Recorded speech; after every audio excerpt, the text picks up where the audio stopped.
Assalamualaikum warahmatullahi wabarakatuh. Perkenalkan, nama saya Rusdah Hizriyati Hasanah dengan NIM 212340444, berasal dari Program Studi Perpustakaan dan Ilmu Informasi. Video ini ditujukan untuk memenuhi tugas mata kuliah Ilmu Komunikasi dengan dosen pengampu Ibu Desriani Esos MIKOM.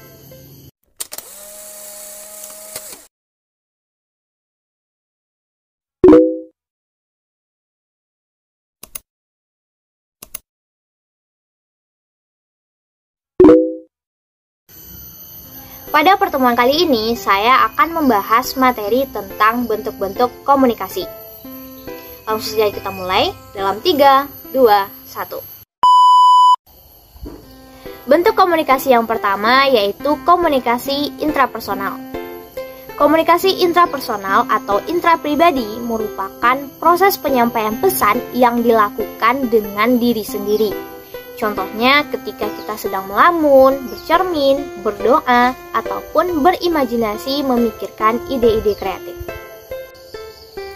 Bentuk komunikasi yang kedua yaitu komunikasi interpersonal atau antarpribadi. Komunikasi ini berlangsung secara dua arah atau timbal balik. Contohnya ketika teman-teman semua sedang melakukan percakapan, dialog, ataupun wawancara.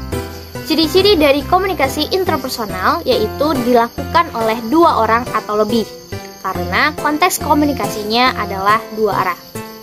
Kemudian di dalam komunikasi interpersonal ini, kita juga bisa secara langsung menerima feedback bahkan perubahan sikap dari lawan bicara kita.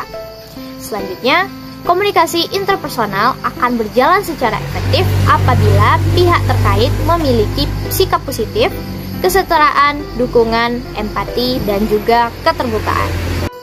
Bentuk komunikasi yang ketiga yaitu komunikasi kelompok.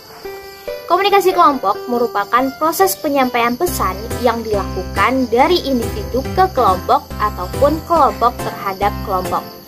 Contohnya ketika teman-teman semua sedang melakukan kegiatan webinar, workshop, ataupun ketika mengikuti proses pembelajaran di dalam kelas.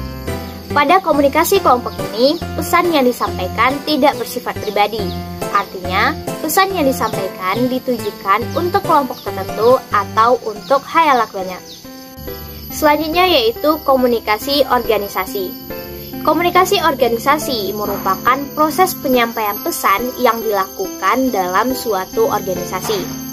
Bisa dilakukan oleh atasan kepada bawahan, bawahan kepada atasan, antara karyawan satu dan karyawan lainnya, atau bahkan antara satu organisasi dengan organisasi lainnya. Biasanya membahas tentang fungsi organisasi, identitas organisasi, ataupun budaya organisasi. Selanjutnya ada komunikasi massa. Komunikasi massa merupakan proses penyampaian pesan yang dilakukan melalui saluran atau media tertentu yang ditujukan kepada masyarakat secara umum. Ciri dari komunikasi massa yang pertama yaitu pesan yang disampaikan tidak bersifat pribadi. Yang kedua, komunikatornya adalah sebuah lembaga atau media tertentu. Yang ketiga, pesan yang disampaikan juga dapat diterima secara langsung dan serentak. Selanjutnya, pesan ini disampaikan kepada khalayak banyak yang bersifat heterogen. Komunikasi massa merupakan komunikasi yang bersifat satu arah, sehingga kita tidak bisa mendapatkan feedback secara langsung dari lawan bicara kita. Contoh dari komunikasi massa seperti ketika kita sedang mendengarkan siaran radio, menonton berita di televisi, dan lain sebagainya. Bentuk komunikasi yang selanjutnya yaitu komunikasi antar budaya. Komunikasi antar budaya merupakan komunikasi yang terjadi antara kelompok yang memiliki latar budaya yang berbeda. Tujuan dari komunikasi antar budaya ini adalah untuk menyatakan identitas sosial, menyatakan integritas sosial, dan menambah pengetahuan. Selanjutnya ada komunikasi publik. Komunikasi publik merupakan komunikasi yang terjadi antara suatu individu dengan sekelompok orang. Komunikasi ini dapat kita jumpai pada saat ceramah, pidato, tablik akbar, kuliah, dan sebagainya. Selanjutnya yaitu komunikasi global. Komunikasi global merupakan komunikasi yang terjadi karena adanya penyebarluasan informasi yang begitu banyak beredar di dunia, yang dapat diserap atau dikumpulkan hanya dengan membuka situs-situs tertentu di internet tanpa melalui pertemuan fisik. Bentuk komunikasi terakhir yang akan saya bahas yaitu komunikasi internasional.